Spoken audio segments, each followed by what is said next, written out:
Welcome to A1 TV Telugu news. నేను భువన. Details చూద్దాం. సచివాలయంలో పురపాలక పరిపాలన పట్టణాభివృద్ధి శాఖపై సీఎం రేవంత్ రెడ్డి సమీక్ష నిర్వహించారు. ఈ సందర్భంగా సీఎం రేవంత్ రెడ్డి మాట్లాడుతూ హైదరాబాద్లో స్కైవాక్ బ్రిడ్జీలు, multi level parking, smart poles ఏర్పాటుపై అధ్యయనం చేయాలన్నారు. శానిటేషన్స్ విషయంలో నిర్లక్ష్యం వహిస్తే అధికారులు అక్కడికక్కడే సస్పెండ్ చేస్తారని హెచ్చరించారు. అడ్వర్టైజింగ్ బోర్డుల ఆదాయంపై నిఘా పెట్టాలని, కొత్తగా ఎన్నికైన మున్సిపల్ ప్రతినిధులు శిక్షణ ఇవ్వాలని అధికారులను ఆదేశించారు.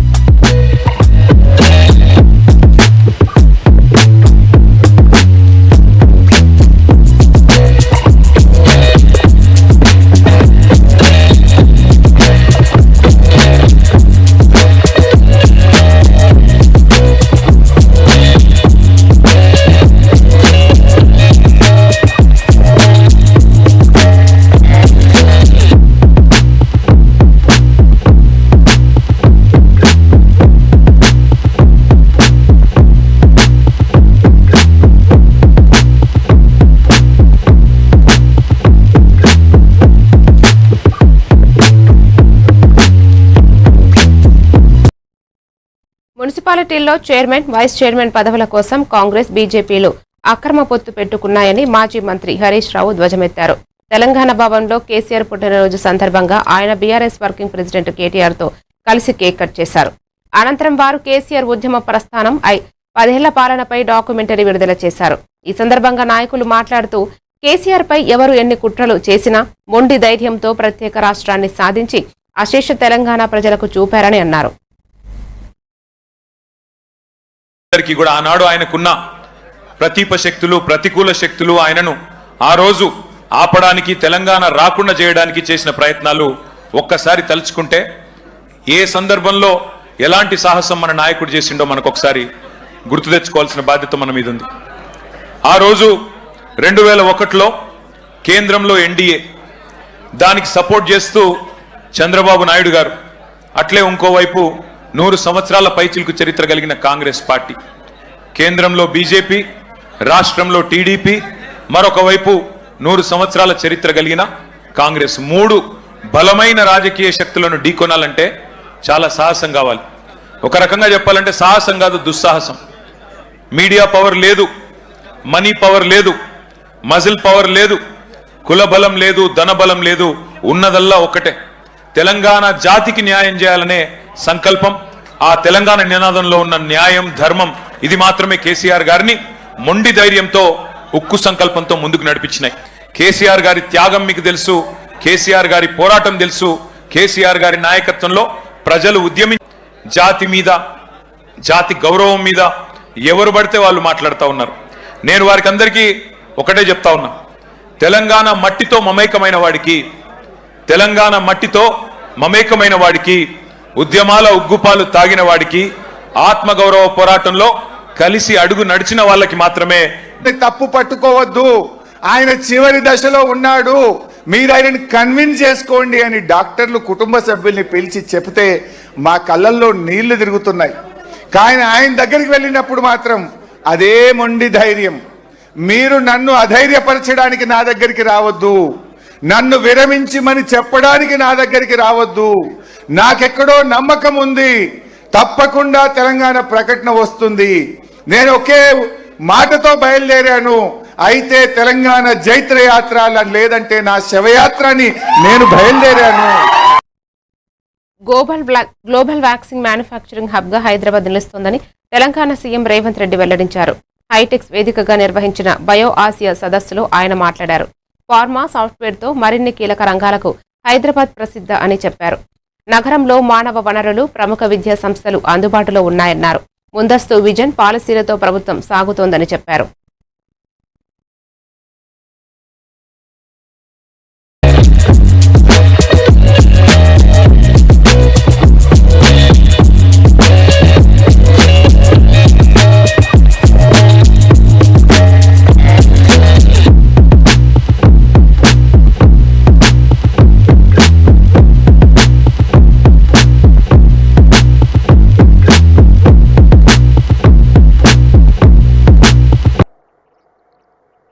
Welcome to Hyderabad.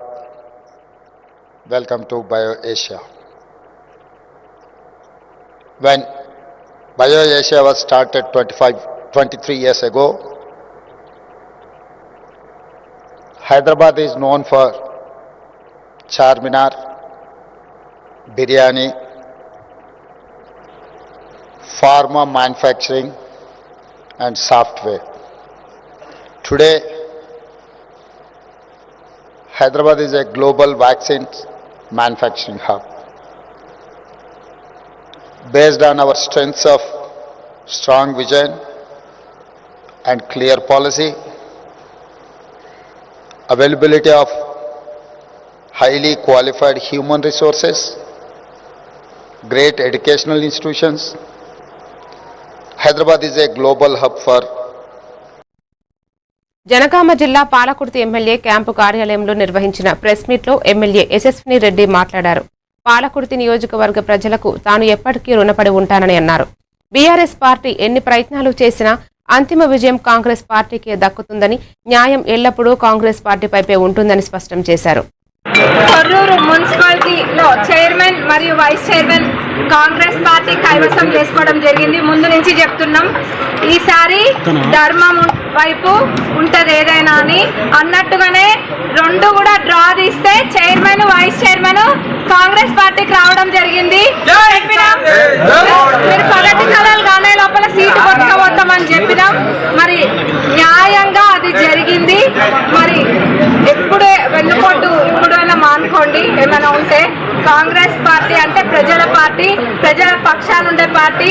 ఈ మున్సిపాలిటీ ఎన్నికలకి కష్టపడ్డ ప్రతి ఒక్క కాంగ్రెస్ కార్యకర్తకి, ఒక్కొక్క కాంగ్రెస్ సైనికుడికి, కాంగ్రెస్ కుటుంబ సభ్యులందరికీ కూడా ప్రత్యేకమైన ధన్యవాదాలు. ఎందుకంటే ఇది ఒక యుద్ధమే. ఆనాడు ఎమ్మెల్యే ఎలక్షన్లప్పుడు ఎట్లయితే కష్టపడ్డారో అంతకన్నా ఎక్కువ కష్టం ఈరోజు అందరు కూడా పడ్డారు. అంతకన్నా ఎక్కువ ఈ రిజల్ట్ కోసం మనం అందరం కూడా ఎదురు చేసినాం. మరి దేవుడు మన పక్షాన ఉన్నాడు.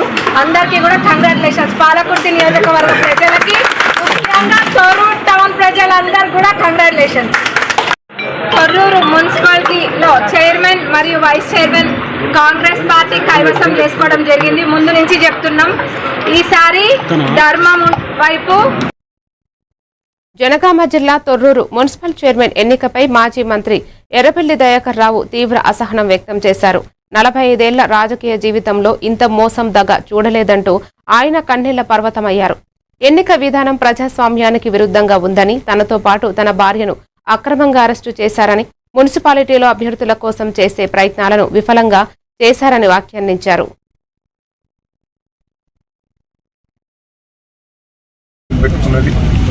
ఆ పిటిషన్ ప్రకారంగా పిలిచిండ్రు, ప్రమాణ స్వీకారం చేసిండ్రు. ఇక్కడ నీకు ఓటక్కు కల్పించినవని క్లియర్గా వాళ్ళకు ఆధారాలతో ఇచ్చింది. 3 రోజుల బట్టి మేము ప్రయత్నం చేస్తున్నాం. ఆర్డీఓ గారి దగ్గర, కలెక్టర్ దగ్గర, మున్సిపల్ కమిషన్ దగ్గర. ఏమో ఓటక్కు ఇక్కడ ఉపయోగించుకున్నదట, దాన్ని ఆధారం ఇవ్వండి అని మా కోర్టు వాళ్ళు అడుగుతున్నారు. 3 రోజుల బట్టి ఆధారాలు కూడా ఇస్తలేదు. ఇవాళ ఓటేసి అది ప్రజాస్వామ్యం వేసినాక ఒక్కసారి ఆలోచించండి. జనగాంలో ఇద్దరు సమానంగా ఉంటే మా వాళ్ళని గుంజి కాంగ్రెస్ పార్టీ వస్తే సమానం వస్తే ఆడ తాసరా వాళ్ళకే వచ్చింది. ఏంది ప్రజలు ఇంత మాకు పట్టం కట్టిన తర్వాత ఎందుకు ఇట్లా చేస్తున్నారు ఈ ప్రభుత్వం? మరి అధికారులు ఇట్లా ఎందుకు చేస్తున్నారు? నన్ను తీసుకొచ్చి నన్ను ఎందుకు తీసుకొచ్చి ఇక్కడ పోలీస్ స్టేషన్ మా వాళ్ళందరినీ అరెస్ట్ చేసినాడు. ఆడవాళ్ళు ఆబ్జెక్షన్ చెప్పేటోళ్ళు, మా చైర్మన్గా నిలబడ్డ కుటుంబ సభ్యులందరినీ కూడా పట్టుకొచ్చి పోలీస్ స్టేషన్లో పెట్టినట్టు మా మిస్సెస్ను పోలీస్ స్టేషన్లో అరెస్ట్ చేసి పెట్టారు. నిన్న నన్ను అడిగి రాకుండా చేశారు. మున్సిపాలిటీ కూడా మెజార్టీ వచ్చింది. ఇంత ప్రజాస్వామ్యంగా వచ్చిన దాన్ని ఇంత దౌర్జన్యంగా చేస్తాం. నాకైతే బాధ ఉన్నది, నాకు ఏడుపు వస్తున్నది. అసలు రాజకీయాల్లో ఉండాలన్నా, రాజకీయాల నుంచి తప్పుకోవాలన్నా అనిపిస్తుంది. నాకైతే ఇంత గోస, ఇంత ప్రజాస్వామ్య విరుద్ధంగా చేస్తుంటే ప్రజలు పాపం సంతోషంగా ఉన్నారు. కార్యకర్తలు కూడా రాత్రింబోలు కష్టపడ్డారండి. మా కార్యకర్తల కష్టం చూస్తే రైతులకు బాధ అనిపిస్తారు. మున్సిపల్ చైర్మన్ ఎన్నిక నేపథ్యంలో మంచిర్యాల జిల్లా క్యాతనపల్లిలో ఉద్రిక్తత చోటు చేసుకుంది. పోలీసులు బీఆర్ఎస్ శ్రేణుల మధ్య జరిగిన వాగ్వాదం తోపులాటకు దారితీసింది. 14 మంది కౌన్సిలర్లతో కలిసి మున్సిపల్ కార్యాలయంలోకి వెళ్లేందుకు ఎమ్మెల్యే కోభలక్ష్మి, మాజీ ఎమ్మెల్యే బాల్క సుమన్ వర్గాలు యత్నించాయి. మున్సిపల్ కార్యాలయం సమీపంలోని వంతెన వద్ద బీఆర్ఎస్ శ్రేణులను పోలీసులు అడ్డుకోవడంతో వాగ్వాదం జరిగింది.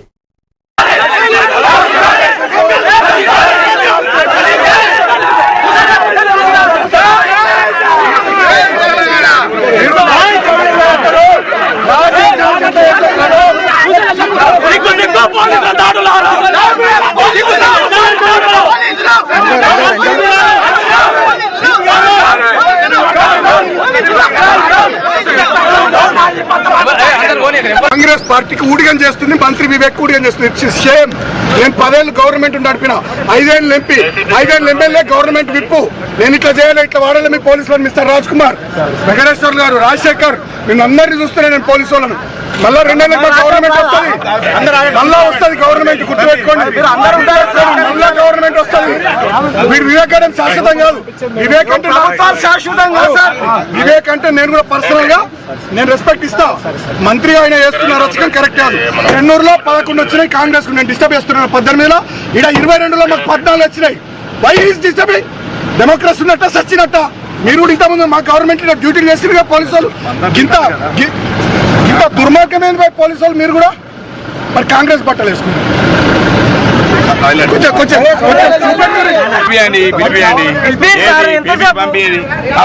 కానీ నడవండి మంచిగా చేసి సార్, అన్ని జనం చూస్తున్నారు, ప్రజలు మంత్రి అనేటువంటి సిగ్గుండాలి. మంత్రి అనేటువంటి చేస్తాం సార్, బరాబర్ చేస్తాం. హనుమకొండ జిల్లా పార్టీ కార్యాలయంలో బీఆర్ఎస్ పార్టీ అధినేత చంద్రశేఖర్ రావు జన్మదిన వేడుకలు ఘనంగా నిర్వహించారు. పార్టీ జిల్లా అధ్యక్షుడు మాజీ ఎమ్మెల్యే దాస్యం వినయ్ భాస్కర్ ఆధ్వర్యంలో జరిగిన ఈ కార్యక్రమంలో నేతలు, కార్యకర్తలు పెద్ద సంఖ్యలో పాల్గొన్నారు. మాజీ శాసనసభ స్పీకర్ మధుసూదనాచారి, మాజీ ఎంపీ వినోద్ కుమార్ ముఖ్య అతిథులుగా హాజరై కేక్ కట్ చేసి శుభాకాంక్షలు తెలిపారు.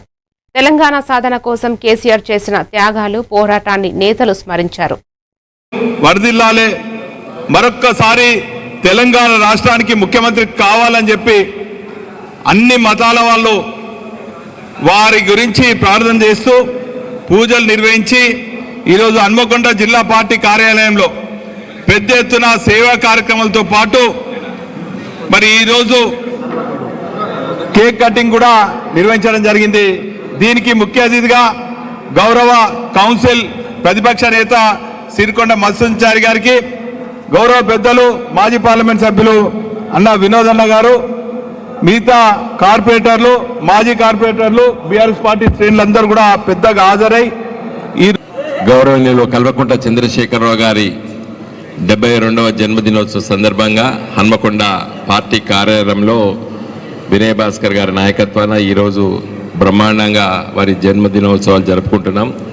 పురస్కరించుకొని హన్మకొండ బీఆర్ఎస్ పార్టీ కార్యాలయంలో కార్యక్రమాన్ని ఏర్పాటు చేసినటువంటి గౌరవనీయులు మాజీ చీఫ్ విప్ సోదరులు వినయ్ భాస్కర్ గారు, గౌరవనీయులు పెద్దలు, తెలంగాణ ఉద్యమంలో కేసీఆర్ గారితో మమేకమై అడుగు వేసి తెలంగాణ సాకారం కావడంలో ఢిల్లీ స్థాయిలో జరిగినటువంటి చర్చల్లో అన్ని బీఆర్ఎస్ అధినేత కేసీఆర్ పుట్టినరోజు వేడుకలను మల్కజ్గిరి, నేరేడుమెట్ ప్రాంతాల్లో ఘనంగా నిర్వహించారు.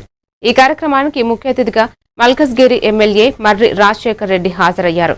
ఈ సందర్భంగా ఆయన మాట్లాడుతూ బంగారు తెలంగాణ సాధనలో మహోన్నత పాత్ర పోషించిన నాయకుడు కేసీఆర్ అని, తెలంగాణ రాష్ట్ర సాధన కోసం ప్రాణాలకు తెగించి పోరాటం చేసిన నాయకుడు ఆయన అని అన్నారు. ఈ వేడుకల్లో స్థానిక బీఆర్ఎస్ నాయకులు, కార్యకర్తలు పెద్ద సంఖ్యలో పాల్గొని కేసీఆర్ కు శుభాకాంక్షలు తెలియజేశారు.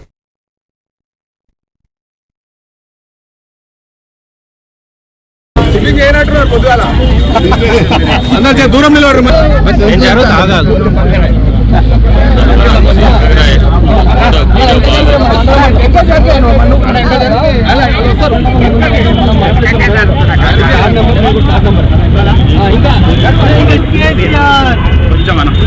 జై తెలంగాణ, జై తెలంగాణ, కేసీఆర్ గారి నాయకత్వం, నాయకత్వం. Long live KCR, long live KCR, long live KCR long live KCR జై కేసీఆర్ నాయకత్వం కేసీఆర్ నాయకత్వం మరి రాజశేఖర్ గారి నాయకత్వం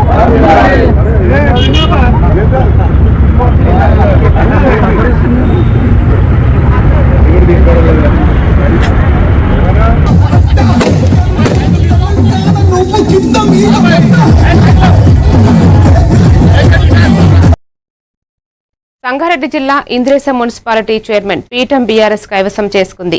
ఇంద్రేశం మున్సిపల్ కోరం లేక నిన్న చైర్మన్ వైస్ చైర్మన్ ఎన్నిక వాయిదా పడింది. నిన్న 6 మంది కాంగ్రెస్ కౌన్సిలర్లు ప్రమాణ స్వీకారం చేయగా ఈ రోజు 12 మంది కౌన్సిలర్ల ప్రమాణ స్వీకారం చేశారు. 10 మంది బీఆర్ఎస్, 2 బీజేపీ కౌన్సిలర్లు మున్సిపల్ చైర్మన్ గా 8వ ward BRS councillor Pramila, vice chairman గా 12వ వార్డు హరీష్ రెడ్డి ఎన్నికయ్యారు.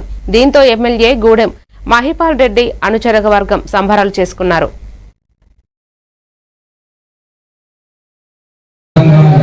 విశ్వాసం మరియు ఇప్పుడు కూడా మాకు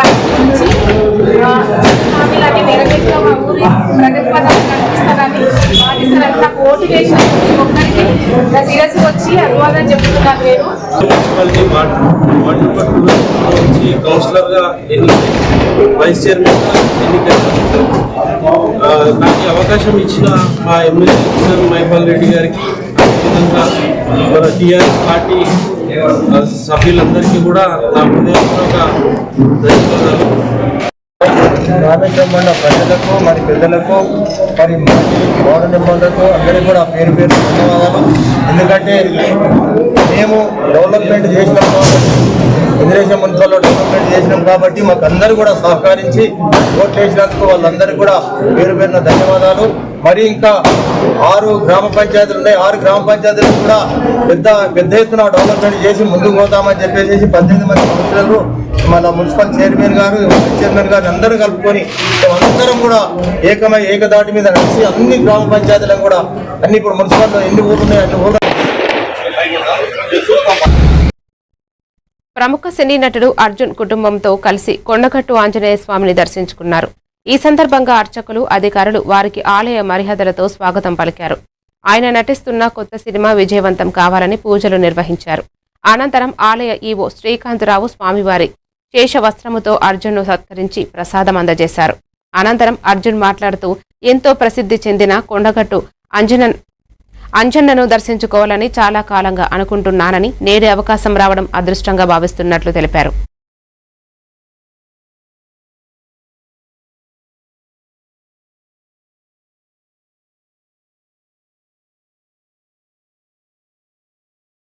విశేషం ఎక్కడైనా సరే అది. తర్వాత కొండగట్టు ఈ ఒక క్షేత్రం గురించి చాలా విన్నాను. చాలా మహత్వపూర్ణమైన ఒక ఆంజనేయ స్వామి ఇక్కడ. సో ఇక్కడ రావటం అనేది నా భాగ్యం. ఫస్ట్ టైం నేను ఇక్కడికి వస్తున్నాను. తర్వాత ఇప్పుడు ఒక సినిమా ఒకటి రిలీజ్ చేశాను, సీతా పయణం అని. సో అందువల్ల నేను హైదరాబాద్లో ఉండడం జరిగింది. సో చాలా రోజుల నుంచి అనుకుంటున్నాను కొండగట్టుకు రావాలని. ఇదే ఒక కరెక్ట్ అయిన ఒక టైం అనుకొని ఇప్పుడు వచ్చాము. అందరికీ మంచి జరగాలి. సర్వే జన సుఖినో భవంతు. జై శ్రీ.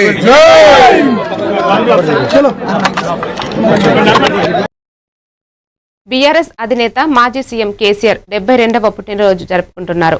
ఈ సందర్భంగా ఒడిశాలోని పూరి తీరంలో ఆయన సైకత శిల్పంగా కొలువుదీరింది. కేసీఆర్ పట్ల తనకున్న అభిమానాన్ని చాటుకుంటూ ఒక అభిమాని ఈ అద్భుత శిల్పాన్ని రూపొందించారు. గులాబీ రంగులో మెరుస్తున్న ఈ సైకత శిల్పం పర్యాటకులను విశేషంగా ఆకట్టుకుంటోంది. తెలంగాణ అభివృద్ధిలో ఆయన పాత్రను స్మరిస్తూ రూపొందించిన ఈ చిత్రం ప్రస్తుతం సోషల్ మీడియాలో వైరల్గా మారింది.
తెలుగు సినీ నటి ప్రత్యూష ఆత్మహత్య కేసులో సుప్రీంకోర్టు సంచలన తీర్పునిచ్చింది. 2 దశాబ్దాలుగా సాగుతున్న ఈ కేసులో సుప్రీంకోర్టు తుది తీర్పునిచ్చింది. కాగా ఆమె మృతికి కారణమని భావిస్తున్న సిద్ధార్థరెడ్డి పిటిషన్ను మంగళవారం కోర్టు డిస్మిస్ చేసింది. ఆయనను 4 వారాల్లో లొంగిపోవాలని ఆదేశించింది. సిద్ధార్థరెడ్డికి గతంలో సెషన్స్ కోర్టు 5 సంవత్సరాల జైలు శిక్ష విధించగా సుప్రీంకోర్టు శిక్షను 2 సంవత్సరాలకు కుదించింది. గత ఏడాది నవంబర్లో తీర్పును రిజర్వ్ చేసిన సుప్రీంకోర్టు మంగళవారం తీర్పునిచ్చింది. సుప్రీంకోర్టు న్యాయమూర్తులు మనోజ్ మిశ్రా, మన్మోహన్లతో కూడిన ధర్మాసనం తుది తీర్పు వెలువరించింది.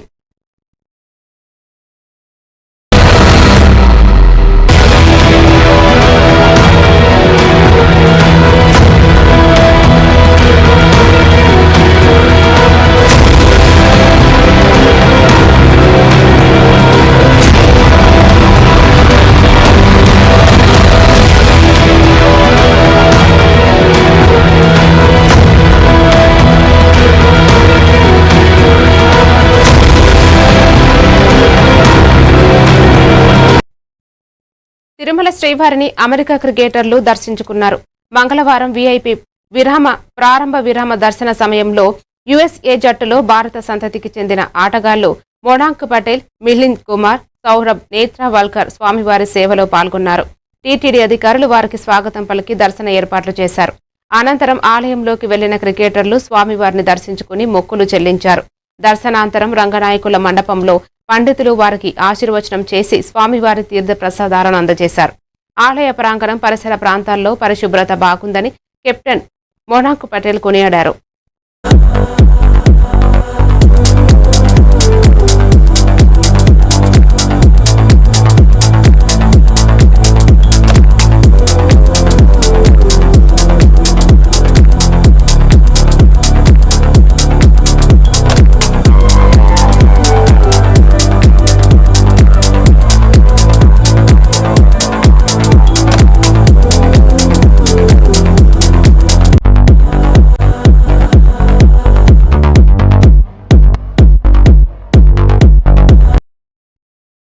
బంగ్లాదేశ్ నూతన ప్రధానిగా Bangladesh nationalist party chairman Tarique Rahman ప్రమాణ స్వీకారం చేశారు. నేషనల్ పార్లమెంటు బిల్డింగ్ సౌత్ ప్లాజాలో ఈ కార్యక్రమం జరిగింది. తారిక్ రెహమాన్తో అధ్యక్షుడు మొహమ్మద్ షహాబుద్దీన్ ప్రమాణ స్వీకారం చేయించారు. అధికారిక సమాచారం ప్రకారం తారిక్ రెహమాన్ తన మంత్రివర్గంలో ఇంతవరకు ఎలాంటి పదవులు చేపట్టని 17 మంది మంత్రులు, 24 మంది సహాయ మంత్రులను తీసుకున్నారు. బీఎన్పీ గతంలో అధికారంలో ఉన్నప్పటికీ కేంద్ర కేబినెట్లో రెహమాన్ చేరడం కూడా ఇదే ప్రథమం. ఇటీవల జరిగిన 13వ నేషనల్ పార్లమెంట్ ఎన్నికల్లో బీఎన్పీ సారథ్యంలోని కూటమి అధికారం కైవసం చేసుకుంది. 20 ఏళ్ల తర్వాత బీఎన్పీ అధికారంలోకి రావడం ఇదే ప్రథమం. প্রধানমন্ত্রীর গোপনীয়তার শপথ পাঠ পরিচালনা করার জন্য রাষ্ট্রপতি মহোদয়কে বিনীত অনুরোধ জানাচ্ছি। আমি তারেক রহমান সশস্ত্র চিত্রে শপথ করিতেছি যে সরকারের প্রধানমন্ত্রী রূপে যে সকল বিষয় আমার বিবেচনার জন্য আনিত হইবে বা যে সকল বিষয় আমি অবগত হইব তাহা প্রধানমন্ত্রী রূপে যথাযথভাবে আমার কর্তব্য পালনের প্রয়োজন ব্যতীত প্রত্যক্ষ বা পরোক্ষভাবে কোনো ব্যক্তিকে জ্ঞাপন করিব না বা কোনো ব্যক্তির নিকট প্রকাশ করিব না ধন্যবাদ। মাননীয় প্রধানমন্ত্রীকে পদের শপথ ও গোপনীয়তার শপথ স্বাক্ষর করার জন্য এবং স্বাক্ষর শেষে নির্ধারিত আসন গ্রহণ করার জন্য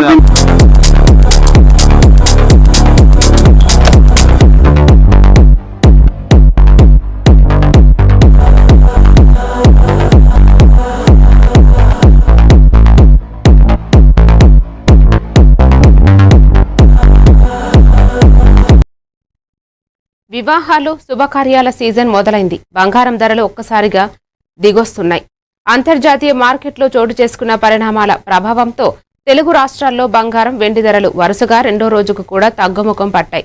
మంగళవారం హైదరాబాద్ బులియన్ మార్కెట్లో 24 క్యారెట్స్ మేలిమి బంగారం 10 గ్రాముల ధరపై ఏకంగా 1,530 రూపాయలు తగ్గి 1,54,910 వద్ద కొనసాగింది.